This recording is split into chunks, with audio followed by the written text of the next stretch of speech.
bienvenue sur Télé Djibouti, il est 22 h, le journal, voici les titres. Le président de l'Assemblée nationale, Mohamed Ali Ahmed, a reçu aujourd'hui une visite de courtoisie du sénateur Olivier Cadic, représentant les Français établis à l'étranger. Et un mois après les pourparlers Yantarien en Suède, les premiers depuis 2016, le semin s'avère semé d'embûches pour l'ONU.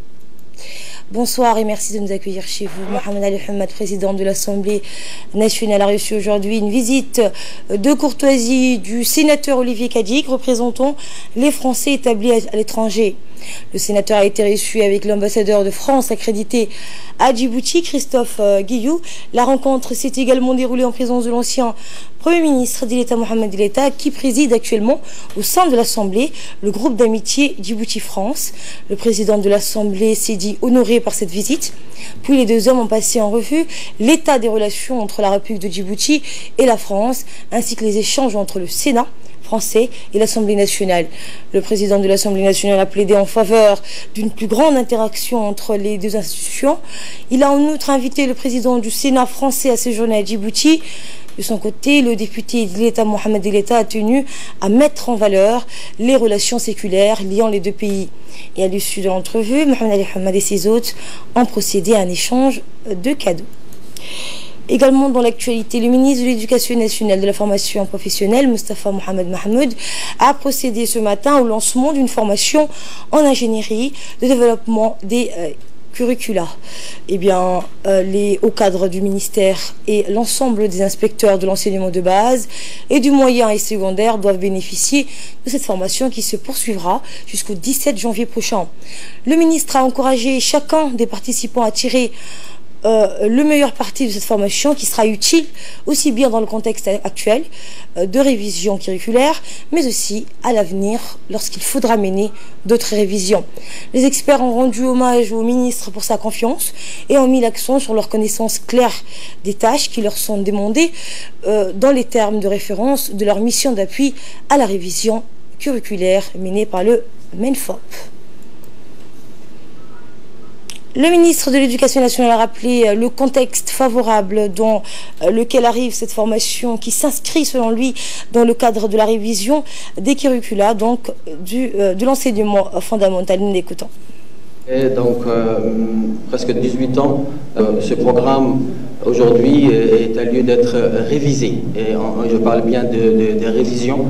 Il n'est pas question de refonder puisque nous avons déjà effectué notre réforme. La réforme a eu lieu. Il est question ici juste de réviser les programmes par rapport bien sûr aux changements survenus entre-temps, par rapport aux nouvelles orientations, par rapport encore aux attentes bien sûr du marché du travail qui évolue, par rapport bien sûr aux injections que nous avons faites dans la réforme. Et donc il s'agit bien sûr d'une révision des curricula et des programmes. Et encore aujourd'hui, par rapport à tous ces mesdames et messieurs qui sont devant moi, quand il y a eu la réforme des programmes d'enseignement, nous n'avions pas autant de cadres, autant d'inspecteurs qu'il y a autour de cette table, autant de concepteurs qu'il y avait autour de cette table. Entre-temps, le ministère s'est doté vraiment d'une forte équipe, aussi bien au niveau de conception, mais également au niveau de l'encadrement des inspecteurs, des conseils pédagogiques. Et par la suite, le ministre de l'Éducation nationale a présidé ce matin une cérémonie de remise d'ordinateurs portables aux différentes commissions de conception du manuel scolaire du Centre de recherche d'information et de production de l'Éducation nationale. La cérémonie s'est déroulée au CRIPEN en présence du secrétaire général du ministère, Mohamed Abdel Mahyoub, du directeur général du CRIPEN, Saïd Nouh Hassan, du conseiller technique du ministre, Mohamed Belhad, ainsi que des concepteurs et conseillers pédagogiques. Moustapha Mohamed Mahmoud a rappelé que ce don de matériel informatique s'inscrit dans le cadre du renforcement des capacités des commissions rédactionnelles du CRIPEN qui mènent un travail fondamental au sein du système éducatif. Le ministre a mis l'accent sur le rôle des concepteurs de manuels qui doivent innover et moderniser leurs programmes et les approches pédagogiques pour relever le défi de l'amélioration des enseignements et des apprentissages dans le système éducatif. Comme vous le voyez sur les images, il a enfin procédé à la remise des ordinateurs portables aux concepteurs de manuels scolaires du Centre de recherche d'information et de production de l'Éducation nationale, donc le CRIPEN. Également dans l'actualité dans la région de Tadjoura, quelques 400 familles vivant dans les localités de Hangadé et de Kaptou ont reçu une aide alimentaire. Ces vivres leur ont été remis par une délégation de parlementaires qui s'est rendue sur place et qui a été formée des députés Ali Dini, Oumar Hamid, Omar Adan et Ahmed Hassan. La délégation a été accompagnée par le sous-préfet de la région, Abdallah Kamil. Peu après la distribution de l'aide alimentaire, les députés ont pu discuter avec les populations locales de leur situation et de leurs besoins. Les représentants des deux localités ont évoqué la nécessité d'une remise en état de la route de Hangadé. Qu'ils ont également souhaité que des formations techniques adaptées soient programmées pour les jeunes qui ont vite abandonné l'école. Sollicité sur ces questions, le préfet de la région, Abdelmalik Mohamed Benoïta, et le président du conseil régional ont indiqué donc qu'ils ne ménageront aucun effort pour répondre à ces demandes. Direction l'Arabie Saoudite, où le général de corps d'armée Zakaria Cheikh Ibrahim, chef d'état-major général des armées, s'est rendu du 1er au 3 janvier dernier en Arabie Saoudite. Il a répondu à une invitation faite par son homologue saoudien, le général d'armée Fayed Ben Hamid. Le général Zakaria, au cours de ce voyage, puis assister à la clôture de l'exercice conjoint intitulé Vague Rouge, qui s'est déroulé dans Jeddah. Lors de ce déplacement, le général Zakaria Cheikh Ibrahim était accompagné d'une forte délégation militaire composée du général de division Esman El-Soubaglé, chef d'état-major de la défense, du colonel Waïs Omar Bokhoré, commandant des gardes-côtes djiboutiens, du colonel Wegdi Jama, chef de corps du régiment quartier général et chef de protocole du SEMGA, du lieutenant-colonel Ahmed Dahir Jama, commandant de la marine nationale, et du commandant Mohamed Rayad Naji, chef de cabinet, et du commandant Hassan Youssouf Doualé, chef de département arabe des forces armées djiboutiennes. L'exercice intitulé Vague Rouge a duré 5 jours. Il a réuni les chefs d'état-major généraux de 7 pays riverains de la mer Rouge, à savoir Djibouti, l'Arabie Saoudite, le Yémen, le Soudan, l'Égypte, la Jordanie et la Somalie. La République de Djibouti a participé à cet exercice avec une section de 30 militaires, dont 6 officiers composés des militaires de la marine nationale et des gardes-côtes. Et durant l'exercice, tous les participants ont pu démontrer leur savoir-faire et leur connaissance et ont su prévaloir le travail d'équipe. Ces exercices visent à renforcer la capacité de combat et l'efficacité des forces participantes pour mener à bien toute mission en toutes circonstances, plus particulièrement la lutte contre toute menace maritime. Objectif, protéger le commerce mondial et la navigation internationale dans le golfe d'Aden.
Retour à Djibouti dans le cadre de l'opération Djibouti Ville Propre. Les gardes-côtes djiboutiens ont mené hier une opération de nettoyage au niveau de l'axe routier séparant la cité d'Anguilla et la place Mahmoud Harbi. Cette action témoigne de l'engagement des gardes-côtes à améliorer l'environnement urbain et à s'impliquer davantage avec la société pour un mieux vivre. Les gardes-côtes ont déjà entrepris par le passé donc des actions similaires sur les plages et à l'avenue 26 notamment. L'opération de nettoyage entre la cité d'Anguilla et la place Mohamed Harbi a permis donc de ramasser tous les amoncellements d'ordures entassées dans les recoins, les gravats laissés à l'abandon après des travaux ou les détritus de bois ou autres matériaux rongés par la rouille. Les trottoirs ont été donc dégagés des amoncellements de poussière et bénéficient d'un coup de peinture pour rendre l'espace public plus attrayant. Faut-il reconnaître que le domaine public subit l'assaut de vendeurs en tout genre qui veulent occuper donc le moindre espace libre alors que les commerçants bien établis tentent d'exposer leurs marchandises sur le seuil des portes. Les gardes-côtes ont été soutenus dans cette initiative par la mairie de la capitale, les services de l'ADR et les résidents de la cité d'Anguilla qui ont pris activement part à cette action. La maire de la ville et le colonel, donc commandant des gardes-côtes, se sont félicités du bon déroulement de l'opération visant à rendre propre Djibouti-Ville. Santé à présent, le programme de lutte contre le paludisme en collaboration avec l'Institut national de santé publique de Djibouti a diligenté donc une importante réunion axée sur le plan de riposte contre le paludisme, impliquant les cadres du département de la santé et l'ensemble des acteurs concernés. Cette réunion sur le plan de riposte intervient à la suite du pic des cas de paludisme observés au niveau des différentes structures sanitaires en raison de la saison fraîche, propice à la prolifération des moustiques. Et pour faire face à cette flambée saisonnière, le ministère de la Santé prévoit de déployer un vaste plan de riposte, de lutte donc multiforme, combinant ainsi des activités de destruction de gîtes larvaires, des actions de pulvérisation spatiale et intra-domiciliaire ou encore la distribution des moustiquaires. Parallèlement à ces actions préventives, des séances de sensibilisation seront également menées au niveau des zones réputées à risque pour impliquer les communautés dans la capitale. Bien que ne déplorons aucun cas de décès lié au paludisme depuis plusieurs années, il est fortement recommandé à la population de se faire consulter dès l'apparition des premiers signes dans les centres de santé les plus proches. Ainsi, tous les hôpitaux et les laboratoires sont prêts donc pour répondre efficacement aux besoins des protocoles thérapeutiques pour traiter tous les cas de paludisme. Et à ce sujet, le médecin-chef du service d'infectiologie de l'hôpital Peltier, le docteur Miad, a déclaré que tous les médicaments et autres produits de santé ainsi que les réactifs étaient suffisamment disponibles au niveau de toutes les structures de santé du pays. Nous l'écoutons. Ces derniers temps, nous remarquons une flambée qui se passe chez nous. Donc le taux de prévalence de paludisme augmente du jour au lendemain. Le paludisme est transmis à partir d'une moustique appelée Anophèle femelle. Le paludisme, on va parler un peu comment on va reconnaître que nous sommes atteints de cette maladie. En général, elle ressemble à beaucoup d'autres maladies, mais le paludisme devant toute arthralgie, asthénie physique, courbature, vomissement, céphalée, fièvre en général qui proviennent à partir du soir, avec de frissons. Dès que vous voyez ces signes-là, allez-y consulter dans les centres le plus proche, car vous allez être sauvé et vous allez être traité de cette maladie. Et la seule lutte pour combattre ces moustiques, c'est d'être propre, de nettoyer, d'éviter l'eau stagnée pour que ces moustiques ne se prolifèrent pas. Et dans le reste de l'actualité, le sous-préfet de Damadjo et le général de brigade aérienne, commandant des forces françaises stationnées à Djibouti, ont inauguré aujourd'hui les travaux réalisés au profit d'une classe de l'école primaire de la localité. Une rencontre sportive entre l'équipe de football de la ville et celle des militaires français a également permis de partager un moment de convivialité autour du sport. Dans ce projet, les forces françaises stationnées à Djibouti ont souhaité œuvrer directement pour les enfants en améliorant leurs conditions de travail. L'équipe, sous la responsabilité du groupement de soutien de la base des forces françaises stationnées à Djibouti, a démarché donc des entreprises locales pour réhabiliter la salle de cours, sol, faux plafond, électricité, tableau. Le mobilier a également été remplacé. En juillet dernier, une première salle de cours avait été aussi rénovée, permettant ainsi aux écoliers de travailler dans des conditions optimales. Écoutez le général de brigade aérienne. démarche qui est extrêmement importante, qui est celle de l'école et bien sûr de la formation de nos jeunes générations. Donc tout cela est bien naturel, nous le faisons avec grand plaisir. Je voudrais bien sûr féliciter toute l'équipe ici du groupement soutien des forces françaises à Djibouti qui ont monté cette action civilo-militaire, qui ont monté cette action de coopération. Aujourd'hui, j'ai le plaisir d'être parmi vous pour participer à cette cérémonie de remise des chaises au profit de l'école primaire des Amerjog et la réhabilitation. Je suis heureux de réceptionner cette assistance d'importance capitale pour la rentrée scolaire et vous remercie le geste de bonne volonté des forces françaises stationnées à Djibouti.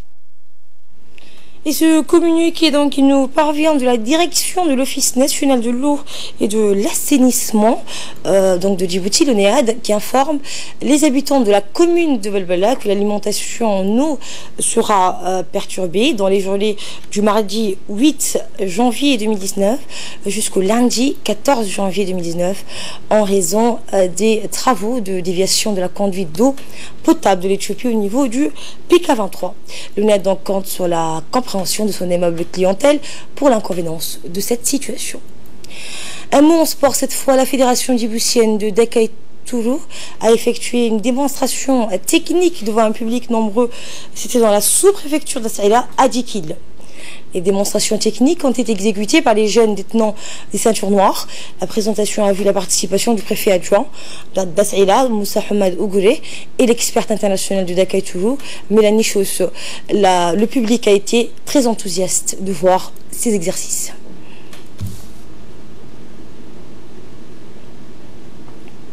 Fondateur de la discipline, a souhaité, suite au stage d'octobre 2018, continuer à former les pratiquants djiboutiens dans l'optique, d'ici 1 ou 2 ans, d'envoyer les pratiquants diriger des stages au niveau international.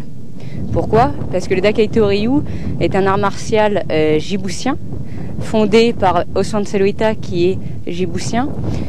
Et donc, dans la logique des choses, c'est au peuple djiboutien de porter à travers le monde leur discipline. Et en 2018, avec également le grand événement du décret, on consolide le pays afin qu'il y ait du potentiel, il y ait vraiment des hauts pratiquants qui puissent porter la discipline. Sport toujours, l'athlète djiboutien Hassani Ledirane s'est bien illustré au cours du championnat arabe de cross-country qui a été organisé en Jordanie, où il a donc remporté la médaille d'or dans l'épreuve réservée pour les seniors. Ce jeune athlète qui a brillamment et amplement mérité sa place dans ce championnat arabe, il a été formé par le Centre de sport et d'études Alice Abillet. Tous les efforts fournis par l'ensemble des athlètes djiboutiens ainsi que leur victoire ont rehaussé l'image de la République de Djibouti.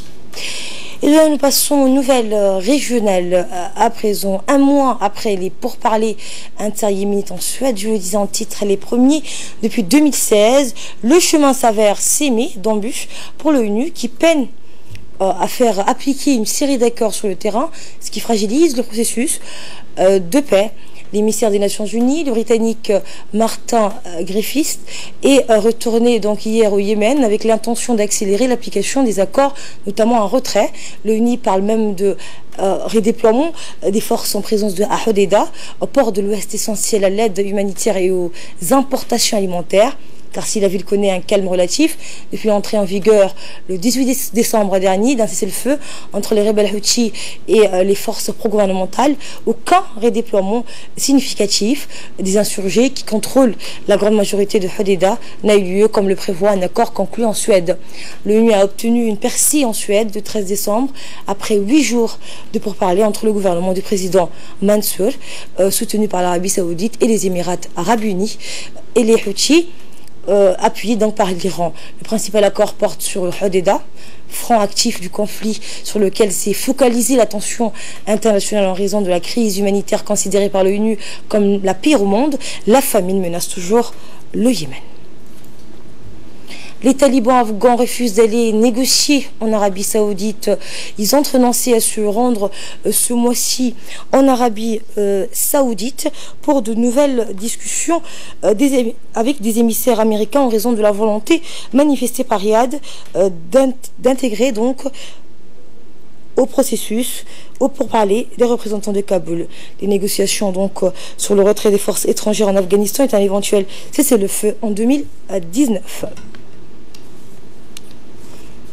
Et enfin, pour finir, un Égyptien a été tué samedi dans l'explosion d'une bombe qu'il tentait de désamorcer à proximité d'une église copte dans l'est du Caire. Eh bien, la communauté copte célébrera demain sa fête de Noël. 2 policiers et un passant ont également été blessés par l'explosion. Les mesures de sécurité ont été renforcées autour des églises et autres lieux de culte coptes à l'approche de la fête de Noël de cette communauté qui représente 10% environ de la population égyptienne. Les mesures de sécurité donc ont été renforcées autour des églises. Fin de ce journal, merci à vous de l'avoir suivi.